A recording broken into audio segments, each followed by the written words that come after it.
मकड़ी और छिपकली मारने का हुक्म। ओवैस मुख्तार अमेरिका से पूछते हैं, घरों में मकड़ियां बहुत होती हैं जो जगह जगह जाले बना लेती हैं, क्या घर को साफ रखने के लिए मकड़ियों को मारा जा सकता है? हमने सुना है कि मकड़ियों को नहीं मारना चाहिए क्योंकि वो हिजरत के मौके पर आप सल्लल्लाहु अलैहि वसल्लम की हिफाजत का जरिया बनी थी। नीस क्या गिरगिट को मारना बाइसे सवाब है क्योंकि इसने हजरत इब्राहिम अलैहिस्सलाम की आग को दहकाने के लिए इसमें फूंके मारी थी। मकड़ियों को मारना तो जायज़ है, उसके नाजायज़ होने की मेरे हमारे पास कोई दलील नहीं है। और जाहिर है घर में तंग भी कर रही हैं तो वो तो शहद की मक्खियों को भी मारना जायज़ होता है ऐसे सूरत में कि जब कोई जानवर तंग कर रहा है आपको, तो ये तो घर की हालत ख़राब हो जाएगी, घर में जाले बने हुए हैं, तो आप मार सकते हैं ऐसी सूरत में, इंशाल्लाह कोई गुनाह नहीं होगा। रहा ये मसला कि गिरगिट को मारना, तो सही मुस्लिम की हदीस है कि आप सल्लल्लाहु अलैहि वसल्लम ने फरमाया कि छिपकली के बारे में कि जब आग जलाई जा रही थी इब्राहिम अलैहिस्सलातु वस्सलाम की, तो छिपकली उसमें फूंक मार रही थी और उस आग को भड़काने की कोशिश कर रही थी। इस हदीस का मतलब क्या है? उलमा ने लिखा है कि ये सिर्फ ये बताने के लिए है कि छिपकली और इस जिन्स के जितने जानवर हैं, जिसमें गिरगिट भी आता है, ये जो जिन्स के जानवर हैं ना, इनमें इंसान दुश्मनी के सॉफ्टवेयर इंस्टॉल हुए हुए हैं। ये इंसान दुश्मन जानवर हैं, यहाँ इनको जब मौका मिलता है इंसान को नुकसान पहुंचाते हैं। तो इसलिए आप सल्लल्लाहु अलैहि वसल्लम ने छिपकली को मारने की तरगीब दी, और गिरगिट का भी वही हुक्म है जो छिपकली का है। और आप सल्लल्लाहु अलैहि वसल्लम ने फरमाया कि जिसने एक बार में मारा उसको 100 नेकियां मिलेंगी, और जितने वार कम होते जाएंगे नेकी कम होती चली जाएगी। वजह उसकी यह है कि जानवर को जितनी कम तकलीफ दे के मौत देंगे वो उतना ज़्यादा सवाब है। अब छिपकली कहीं दीवार पर है, आपने एक चप्पल मारी और वहीं उसका स्टिकर बन गया, तो छिपकली को इससे तकलीफ नहीं होती, सेकंडों में उसकी जान निकल जाती है। लेकिन अगर आपने उससे खेलना शुरू कर दिया, पहले इसकी दुम काटी, उसका आधा घंटा आपने दुम का तमाशा देखा, जैसे बच्चे करते हैं छिपकली और गिरगिट के साथ, फिर उसको रस्सी में घुमा घुमा के मार रहे होते हैं, तो इससे आपकी नेकियां कम होती चली जाएंगी, बल्कि जानवर पे जुल्म का गुनाह भी हो सकता है। तो इसलिए जानवर को मारना चाहिए, इन जानवरों को जो इंसान के लिए नुकसानदेह है, मगर मारने का वो तरीका इख्तियार किया जाए जिसमें जानवर को तकलीफ कम से कम हो। दुनिया के पालतू जानवर क्या जन्नत में हमारे साथ होंगे? जो जानवर हम दुनिया में पालते हैं अगर वो फौत हो जाएं तो क्या जन्नत में वो मिल सकते हैं? मोहम्मद काशिफ लाहौर जानवरों के लिए फौत का लफ्ज इस्तेमाल कर रहे हैं। शुगर है ये नहीं कहा कि अगर उनका इंतकाल हो जाए।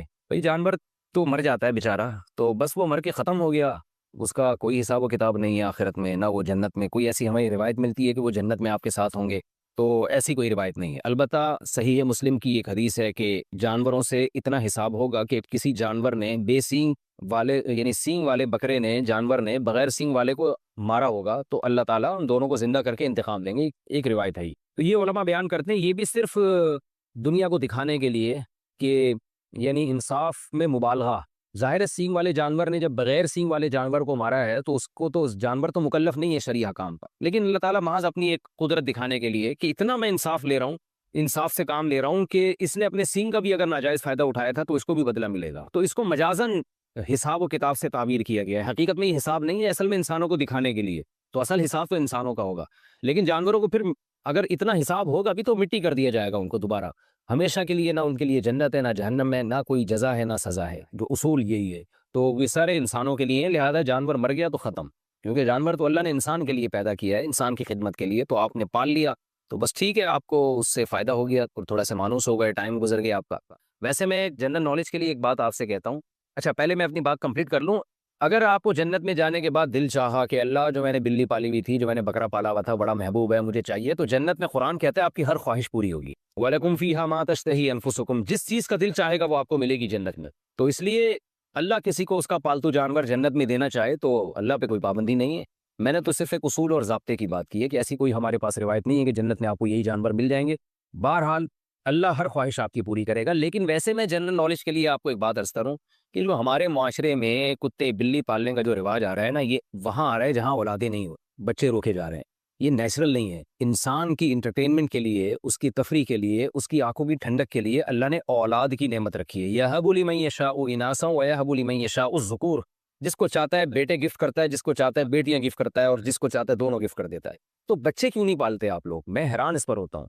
मैं कहता हूँ जिस घर में छोटा बच्चा है ना, इतनी तफरी है उस घर में, इतनी एंटरटेनमेंट का सामान मौजूद है कि उसको कुत्ते बिल्ली पालने की जरूरत ही नहीं होगी। और मैं थोड़ा सा खुली डुली जबान भी इस्तेमाल करता हूँ, यानी आपके यहाँ जो है ना, हर 1-2 साल के बाद कोई लेटेस्ट वर्जन होना चाहिए बच्चों का, वो नया पीस आना चाहिए मार्केट में। वो छोटा बच्चे की तफरी अलग ही होती है। जो बड़े हो जाते हैं ना, वो अलग टाइप की, यानी आंखों की ठंडक बनते हैं। छोटा बच्चा जो एंटरटेनमेंट देता है ना, वो बड़ा नहीं दे सकता। उसका मुस्कुराना, उसकी हरकतें, उसका उछलना कूदना, यकीन ना आए आप इंटरनेट पे सर्च करें बच्चों की हरकतें, बच्चों की कहकहे, बच्चों की मुस्कुराहट, आपका दिल बाग बाग हो जाएगा। जबकि वो बच्चे अजनबी बच्चे होंगे जो इंटरनेट पे यूट्यूब पे आपको नजर आ रहे हैं। आप सोचे जब आपके अपने होंगे तो कितना अच्छा लगेगा। तो हो क्या रहा है कि बच्चे पैदा नहीं होते होते हैं तो एक आध होता है, वो बड़ा हो जाता है, फिर घर में सब बोर हो रहे हैं। तो बच्चे की घर में मौजूदगी ये बहुत जरूरी है, पेरेंट्स के लिए बहुत जरूरी है। वालदेन के लिए, माँ के लिए, बाप के लिए, दोनों की सेहत के लिए बच्चे का होना जरूरी है। लोग अक्सर कहते हैं वालदेन बच्चों को पालते हैं। मैं कहता हूँ बच्चे जितना वालदेन को पालते हैं ना, वालदेन उतना बच्चों को नहीं पालते। बच्चा खुद माँ बाप को पालता है। यानी पालने का मतलब उनको उनको उनकी जहनी तफरी का जरिया बनता है। माहिर नफ्सियात कहते हैं दिमागी दर्जनों बीमारियों का इलाज छोटा बच्चा है। इतनी खुशियां देता है छोटा बच्चा। और हमारे यहाँ आप देखो कि खाम खाम एक गैर मुस्लिमों से आई एक चीज, जो नेचर से हटकर जिंदगी गुजार रहे हैं वो हमें भी नेचर से हटा रहे हैं। तो घरों में रौनकें खत्म हो गई, हजार हजार गज के बंगले हैं और दीवारों को देख देख के जनाब वो मियाँ बीवी जो है ना, दीवारें देख देख के खुश हो रहे होते हैं। मैं कहता हूँ वो छोटा घर जो बच्चों से भरा हुआ हो उसमें ज्यादा खुशियां हैं उन हजार हजार गज के बंगलों से जिसमें दो तीन अफराद रहते हो। मेरे तो अब ट्रैवलिंग बहुत होती है, मैं हर घर में जाता हूँ, यानी हर तरह के लोगों में मिलता हूँ, हर तरह के घरों में जाना होता है। मैं देखता हूँ कि जो गरीब लोग हैं जिनकी औलादें हैं और वो ज्यादा खुश होते हैं जहनी तौर पर। इल्ला ये कि खुदा न खास्ता औलादों में कोई कातिलाना लड़ाइयाँ हो रही हों, वो तो एक अलग बात है, लेकिन नॉर्मल जो हालात हैं उसके हिसाब से बात कर रहा हूँ, वो ज्यादा खुश होते हैं। और मैं ऐसे घरों में भी गया हूँ, हजार हजार गज के लग्जरी, और वहां जाके दीवारें काटना शुरू करती हैं, खाती हैं दीवारें कि क्या है ये, किसके लिए बनाया आपने, आपके तो औलाद ही नहीं है। एक आध बच्चा है, इसको औलाद तो नहीं कहते, तो क्या हो गया, अकल को मातम करने का दिल करता है। जो खुशियों की जिंदगी थी वो गोरे ने आपसे छीन ली है, वो मसनूई खुशियां आपको दे रहा है। देखो नेचर का कोई मुतबादिल नहीं होता। आज भी लोग चश्मों का पानी और ग्रीनरी और दरख्त और इस टाइप की चीजों में लोग ज्यादा सुकून महसूस करते हैं। अगर बंगले बनाते भी हैं तो उसमें कोशिश करते हैं फूल लगाने की, गार्डन बनाने की, इसलिए कि जो इत्मीनान, जो नेचर में जो इंसान को रूहानी सुकून मिलता है वो नेचर से हट के नहीं मिलता। तो आप पाले कुत्ते, कुत्ते पालना तो जायज़ नहीं है ज़रूरत के बगैर, आप बाकी जानवर पालें, लेकिन पहले आप अपने बच्चों को पालें। बच्चों को आप पालेंगे तो इंशाल्लाह फिर ये ज़रूरत नहीं रहेगी आपको इन चीज़ों की। फिर भी अगर पालना है तो मैं कहता हूँ फिर बकरियां पालें, गाय पालें, भैंस पालें, उसका फ़ायदा भी तो हलाल जानवर पालें ना। बिल्ली का क्या फ़ायदा होगा आपको, बिल्ली थोड़ा सा उनसियत करेगी आपसे, ठीक है जायज़ है बिल्ली पालना भी, थोड़ी सी मानूस हो जाएगी, लेकिन उसका कौम को भी कोई फ़ायदा नहीं है, आपको भी कोई फ़ायदा नहीं, उसके बालों में बीमारियां भी होती हैं। तो कौम को भी फायदा नहीं, कौम को भी फायदा है हलाल जानवर पालने में। बकरियां, भेड़, गाय, भैंसें ये पालेंगे, दूध फायदा होगा, ऑर्गेनिक दूध मिलेगा आपको, ऑर्गेनिक गोश्त मिलेगा आपको। देसी मुर्गियां पालेंगे, ऑर्गेनिक अंडा मिलेगा आपको। अंडे मार्केट से शार्ट होते जा रहे हैं ऑर्गेनिक अंडे, और जो ऑर्गेनिक के नाम पे मार्केट में बिक रहे हैं उनका भी कोई भरोसा नहीं होता कि देसी हैं भी कि नहीं है। तो पता नहीं क्या हो गया लोगों को, हम समझ में नहीं आ रहा। पुलिस के जरिए भी कोशिश कर लिए समझाने की, पुलिस वालों की समझ में नहीं आ रहा, तो कैसे आपकी समझ में आएगा। तो जानवर पालें, मगर वो जानवर जो फायदेमंद है। पैगंबरों ने बकरियां चराई हैं, तो हम भी गोरों को देख देख के कुत्ते पाल रहे हैं। कुत्ता जरूरत की चीज है। अगर आपको घर में हिफाजत के लिए कुत्ता रखना है तो आप 10 दफा रखें। जब हिफाजत नहीं है, क्या बिल्ली का झूठा खा पी सकते हैं? बिल्ली पालना कैसा है? क्या बिल्ली का झूठा हलाल है? अगर बिल्ली ने गोश्त या दूध में मुंह मार दिया तो इसके इस्तेमाल का क्या हुक्म है? मूसा जान रियाज से हदीस में आता है, नबी सल्लल्लाहु अलैहि वसल्लम ने बिल्ली का झूठे को पाक करार दिया है और उसकी वजह ये बयान की, फ़इन्नहा मिनत तव्वाफ़ीन अलैकुम, ये तुम पर बार बार चक्कर लगाती है। यानी घरेलू जानवर, इससे बचना बहुत मुमकिन है। तो इसलिए फुक़हा ने लिखा है कि बिल्ली का झूठा पाक है, लेकिन मकरू बहरहाल है। मकरू इसलिए कि दरिंदों के झूठे नापाक होते हैं, हराम जानवरों का झूठा नापाक होता है। तो बिल्ली भी बहरहाल एक दरिंदा है। तो नबी ने जो गुंजाइश दी उसकी वजह बता दी कि इससे बचना मुमकिन नहीं है, बहुत मुश्किल है इससे बचना। बार बार घरों में आती है, मुंह लगा देती है खाने पीने की चीज़ों को। तो इससे पता चलता है कि ज़रूरत की वजह से इसकी इजाज़त दी गई है। तो ज़रूरत की वजह से जिस चीज़ की इजाज़त दी जाए तो उससे उसमें यही होता है कि एहतियात बेहतर है। तो अगर बिल्ली ने गोश्त में मुंह मार दिया, पानी में मुंह मार दिया, तो इस्तेमाल कर सकते हैं, लेकिन अगर कोई एहतियात पर अमल करे तो भी ठीक है, तो ज़्यादा अच्छा है। तो अब ऐसा ना हो जाए कि बिल्लियों को इतना लिफ्ट कराएं जैसे अंग्रेज़ों ने कुत्तों को लिफ्ट कराया हुआ है, कि वो उसका झूठा बाकायदा प्रॉपर खाते हैं, पीते हैं, उसके ज़बान लगाते हैं, उसको उसकी ज़बान, कुत्ता इनके मुंह में ज़बान लगा रहा होता है, ऊट पटांग हरकतें कर रहे होते हैं। अल्लाह ताला इनको हिदायत दे। तो कुत्ते का झूठा तो बिल्कुल ही नाफाक है। मेरा मकसद बताने का ये है कि बिल्ली को पालें आप, लेकिन इतना लिफ्ट ना कराएं जितना अंग्रेज़ों ने कुत्तों को लिफ्ट कराया भाई, क्योंकि है बहरहाल दरिंदा। थोड़ा सा रिजर्व रहें उससे, खाने पीने की चीज़ों में उसको अपने साथ शरीक ना करें, फैमिली मेंबर ना बनाएं आप बिल्ली को। ख़वातीन के लिए नमाज का अलग कमरा बनाना, मैं घर में रहता हूँ, मेरा इरादा है कि घर में ख़वातीन के लिए अलग से नमाज के लिए कमरा छोड़ूंगा। क्या ये सही होगा? मुश्ताक अहमद मक्का मुकर्रमा से, सही नहीं होगा, बल्कि सुन्नत है, ये सिर्फ सही नहीं है।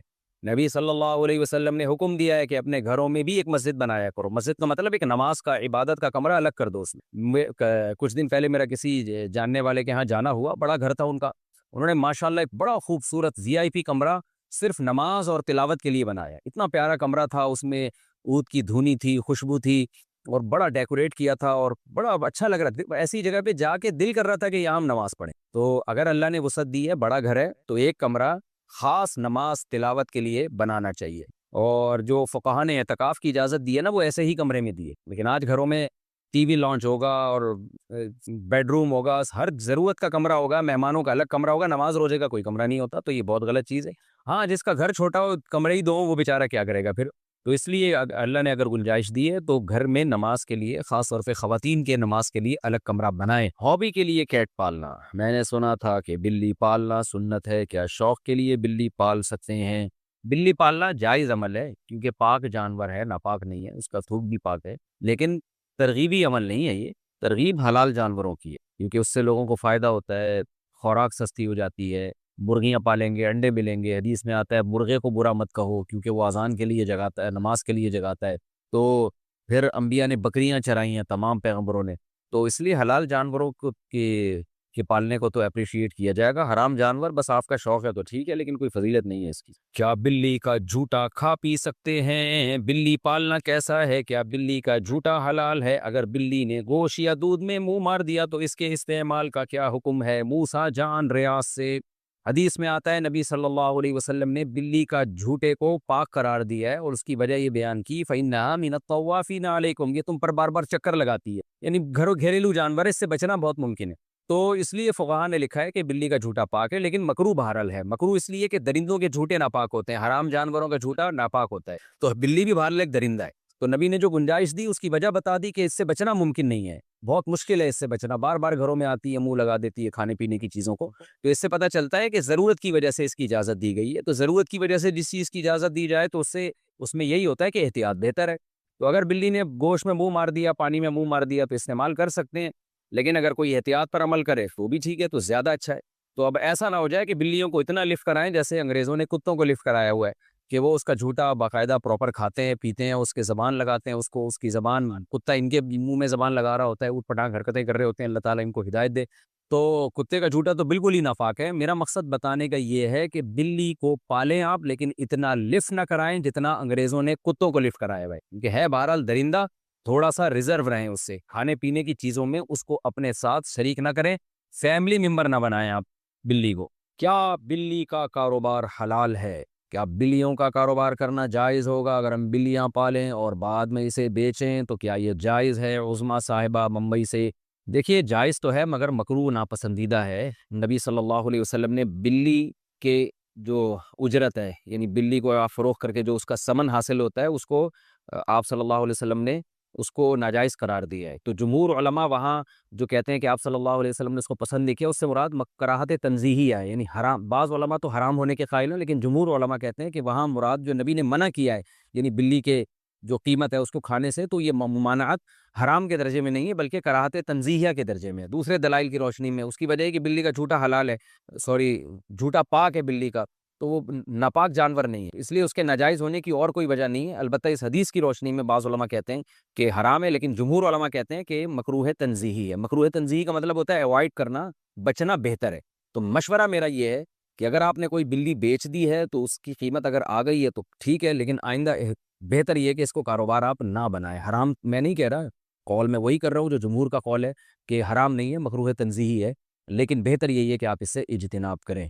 हलाल जानवरों का कारोबार किया करें, उसमें बरकत होती है, उसमें लोगों को फ़ायदा होता है। बिल्लियाँ अगर मुआशरे में फैलेंगी तो इससे पब्लिक को क्या फ़ायदा है? अगर गाय, भैंस, बकरियाँ, मुर्गियाँ इनका काम करेंगे, मुर्गियों से अंडे मिलेंगे, बकरियों से दूध मिलेगा, गोश्त मिलेगा, बकरों के रेट मार्केट में कम हो जाएँगे जब बकरों की पैदावार बढ़ेगी। तो इससे इंसानियत को फ़ायदा है और एंटरटेनमेंट भी है। बकरी भी पल जाती है, दुम्बे भी पल जाते हैं। मेरे मेरे दुम्बे आप आके देखें, 2 दुम्बे ऐसे टाइट ख़ानदानी तरीके से पले हुए हैं, खा-खा के माशाल्लाह मुस्टंडे भी हो रहे हैं और पल भी गए हैं, बच्चे खेलते हैं उनसे, वो जब असर के बाद लेके निकलते हैं, छलांगे मारते हैं वो। तो अगर आपको तफरीह करनी है तो वो दुम्बों से भी हो सकती है, गाय से भी हो सकती है। गाय का बच्चा कितना खूबसूरत होता है ऐसा, और भैंस का बच्चा एक नंबर का सुस्त होता है। मैं अक्सर लतीफ़ा सुनाता हूँ ना, भैंस का बच्चा ऐसे खेलता है, बस उसका खेल यही है, कान बैठ के हिलाता रहेगा, इससे भी मज़ा आता है। और गाय का बच्चा ज़रा उछल-कूदता है, बकरी का बच्चा और उछल-कूद मचाता है, ऐसा खुश हो जब आप उसको उसके पिंजरे से बाहर निकालें ना, ऐसी छलांगे मारता है।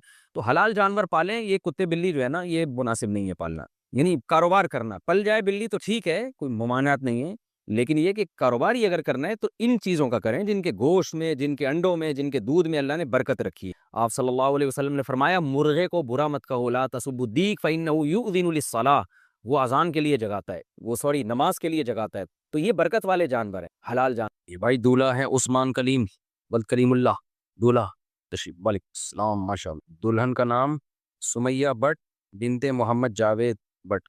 50,000 रुपये मेहर। दुल्हन के वकील कौन है भाई?